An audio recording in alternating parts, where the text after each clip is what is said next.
The story begins on a steep, brush-covered hillside. It was August of 1966.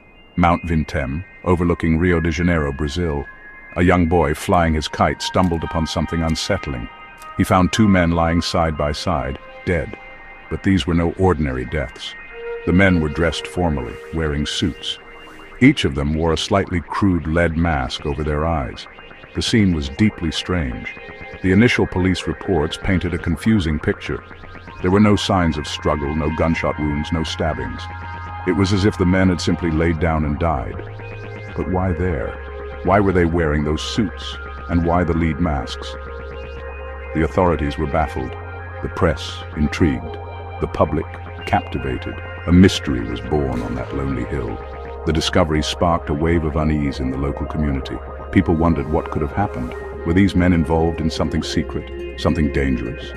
The lead masks suggested protection. Protection against what? Light, radiation, or something entirely different? The answers didn't come right away. The two deceased men were identified soon after. They were Manuel Pereira da Cruz and Miguel José Viana.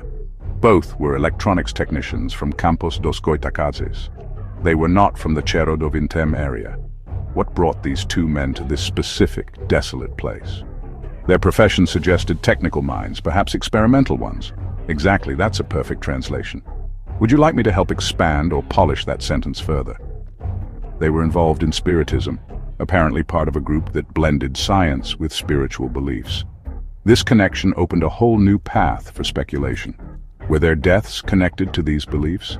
Did their spiritual pursuits lead them into danger? Their journey to Niterói, near Rio, was pieced together little by little. They told their families they were going to Sao Paulo to buy electronic components and a car. They were carrying a significant amount of money with them, but they ended up in Niterói, not Sao Paulo. They were last seen alive buying raincoats and a bottle of water on August 17th, just a few days before their bodies were found. Their actions seemed planned, purposeful, but ultimately fatal. The picture that emerged was of two men leading double lives, skilled technicians navigating the practical world of wires and circuits, explorers of the unknown delving into spiritism and reportedly UFOs. This fascination with the inexplicable seems to be key. It could hold the answer to their strange end. Or it could be just another confusing piece in a very complex puzzle. Their lives were as intriguing as their deaths. The mystery deepened with every new detail, and the questions only multiplied. Let's take a closer look. What the police found. The scene at Mount Vintem